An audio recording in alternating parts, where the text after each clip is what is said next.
Yeah, coffee, you know. like So interesting. continuing down our Real Housewives rabbit hole, as we always like to, two big stories left. The NY reboot. The only one who came out of it unscathed, Jenna Lyons.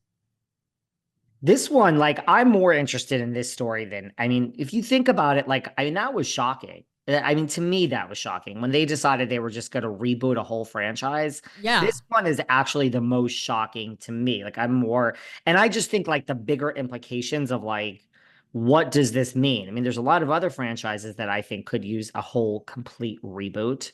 So I just think this opens the doors for so much. I mean, no one felt safe in their job before. They certainly don't now. No. This one I find very interesting. And I found it very interesting when Jenna Lyons decided to do it. I found it fascinating how the network handled her. I find it fascinating that Andy did the talk shows with her and the Today Show with her, talking about how hard it was to land her, and that she's now saying, "Am I or aren't I like gonna come back?" I mean, and you know there's a product line on its way. There has to be. She's doing a lot of press for someone who's not sure if she's happy with being there and all this other stuff. I mean, she's out there talking. The Well, season's over, you know? she stood in front of that, remember that painting, quit, and then she got more play out of wearing jeans to the reunion, and suddenly she was the housewife we were all talking about. And Jenna's very smart. This is a smart woman. So what I want to find out, and maybe you can find this out for me kind of like a gift, is how much is she getting paid? I mean, I would have ventured to say, I mean, it was hard to land her. I don't know. Like, look, the rumored starting salary is 60K, and I've heard Jenna you're Lyons is shaking your not head. no, I'm saying yes, that's what I've heard too, but Jenna Lyons ain't going on the show for 60,000. No, and then there's other people that will negotiate up to 100, but then you do have people like a Denise Richards, who the rumor is she got like a ton of money to come on the show to begin with. So yeah. I mean, look, you know how TV works. It's not like the sky was the limit. I mean, I can't see them giving her, I don't know.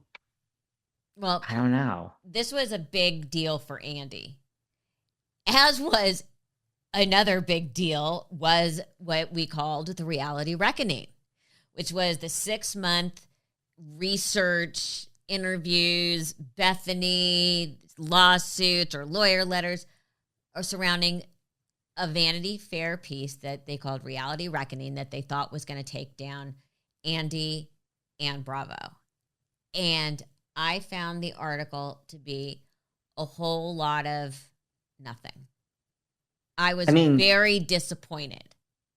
where is this? I mean, I had Mark Garagos on my show. Like, where is this? Where are these lawyers? Where is the reckoning? I mean, I know they just had that Hulu documentary, which honestly, it was nothing more than we've already heard. It was nothing more than the Vanity Fair article just regurgitated.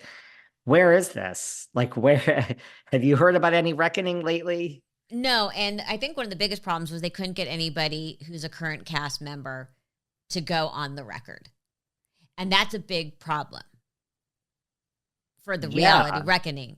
And Bethenny stuck her neck out on that one. The one thing that they did talk about in that article that I actually feel very strongly about, that I think is super important, is after a certain amount of time on a reality show, you should be represented by SAG-AFTRA, which is our union. It's about 401k. It's about insurance. It's about certain protections on how many hours you can work, what is considered overtime, what's considered a dangerous work environment. So I think that's probably, for me personally, the thing I think should come out of it.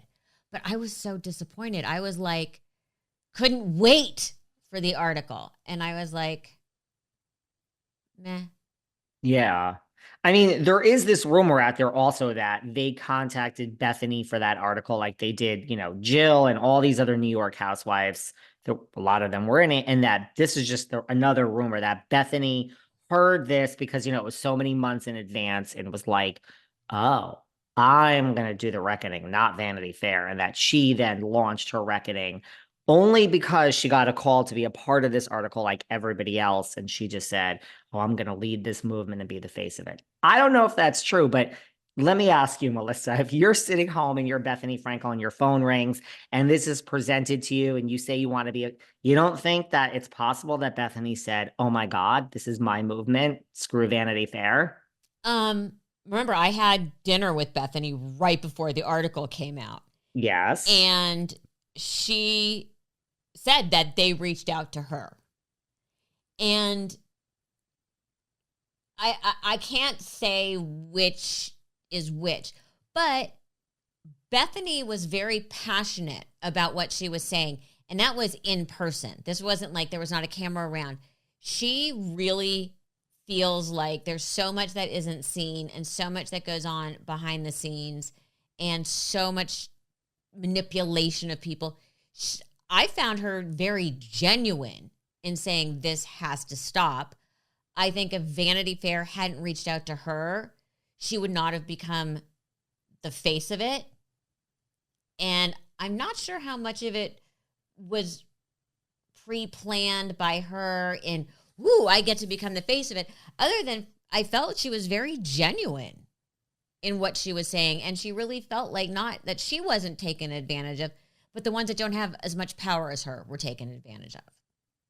Well, that's good to hear that in person at that dinner she was genuine, because I think that is a lot of people's problems. Like, I think nobody has a problem with what she's saying. They all agree about SAG-AFTRA and everything she's saying in general. I think people question, like, are you doing this because it's another feather in your cap and it's all about Bethenny? So to hear that you were at that dinner, which you were, and that she seemed genuine in person about the mistreatment of all these people, that is, I think that's great to hear, because I think that's people's problem, that they don't believe this is truly genuine. They think Bethenny just wants a moment to be Bethenny, and we Well, all should bow. what I found fascinating in reading it is I felt like just being within the industry, I'm like, this is nothing. There's so much worse we all know about, which is Yeah. ridiculous. But also that nobody who's currently on one of their shows spoke out. Is it because there's a whole lot of nothing, or is it because they're scared? I think they're scared. I think they're scared. I think they're scared. And I think they will remain scared.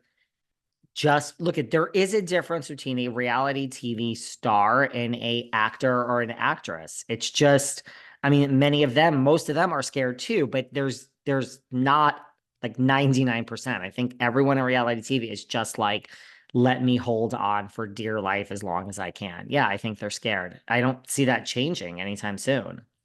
So pivoting